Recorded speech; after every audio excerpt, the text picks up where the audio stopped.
Kakinada rural నియోజకవర్గం కొవ్వూరు గ్రామంలో గత వైసీపీ ప్రభుత్వం హయాంలో ఇళ్ల పట్టాలు కోల్పోయిన 18 మంది పేదలకు ప్రస్తుతం ప్రభుత్వం తిరిగి పట్టాలను మంజూరు చేసిందని టీడీపీ కాకినాడ పార్లమెంట్ ప్రధాన కార్యదర్శి పెంకే శ్రీనివాస్ బాబా తెలిపారు. గత ప్రభుత్వం చేసిన న్యాయంపై పోరాడి పేదలకు తిరిగి న్యాయం చేశామని ఆయన సంతోషాన్ని వ్యక్తం చేశారు. ఈ సందర్భంగా శ్రీనివాస్ బాబా మాట్లాడుతూ గత తెలుగుదేశం ప్రభుత్వ హయాంలో కొవ్వూరు గ్రామంలో పేదలకు 444 ఇళ్ల పట్టాలు పంపిణీ చేశామన్నారు. అయితే 2019లో అధికారంలోకి వచ్చిన వైసీపీ ప్రభుత్వం పేదల పట్ల కక్షపూరితంగా వ్యవహరించిందని ఆరోపించారు. లబ్ధిదారులు ఇళ్లు నిర్మించుకోలేదనే నెపంతో కొంతమంది పట్టాలు అక్రమంగా రద్దు చేసి ఇతరులకు కట్టబెట్టారని మండిపడ్డారు. కనీస మౌలిక సదుపాయాలు అభివృద్ధి చేస్తే పేదలు ఇళ్లు కట్టుకునేవారని, ఆ పని చేయకుండా పట్టాలు లాక్కోవడం దారుణమన్నారు.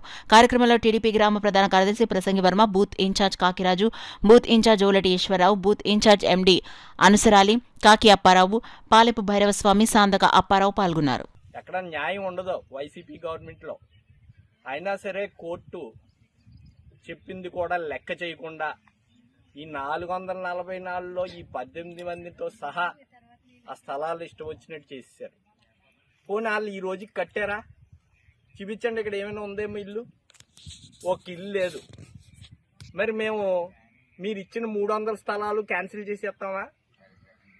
ఎవరికైనా న్యాయం ఒకటే, మేము అలాంటోళ్ళం కాదు. ఖచ్చితంగా ఎందుకు కట్టలేదు అన్నది చూసుకుని ఇన్ఫ్రాస్ట్రక్చర్ క్రియేట్ చేయాలి ఎమ్మెల్యే గారు. అది మానేశారు. కక్ష పూర్వకంగా వీళ్ళ దగ్గర లాగేసుకోవడం జరిగింది.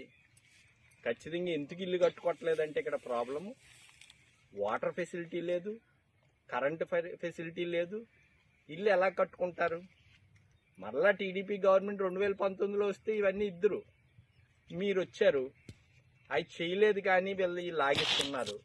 కొన్ని మీరు ఇంకొకరికి ఇచ్చారు లాక్కుని, వాళ్ళైనా ఒక ఇల్లు కట్టారా అంటే లేదు. అది అసలు విషయం.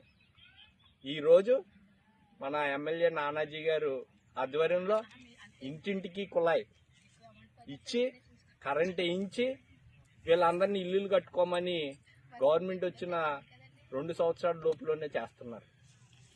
అది గమనించుకోవాలి. ఈ 18 మందికి స్థలాలు కోర్టు ఆర్డర్ని ఇంప్లిమెంట్ చేస్తున్న మన ఎమ్మెల్యే నానాజీ గారికి ధన్యవాదాలు తెలుపుకుంటూ, ఇలాగే ఇది కదలడానికి ఇంకొకటి ఏంటంటే రీసర్వే కారణం, మొన్న లోకేష్ గారు కాకినాడ వచ్చారు. కాకినాడ వచ్చినప్పుడు ఇక్కడ ఉన్న బాధ్యులు ఆయనకు ఒక లెటర్ ఇచ్చారు.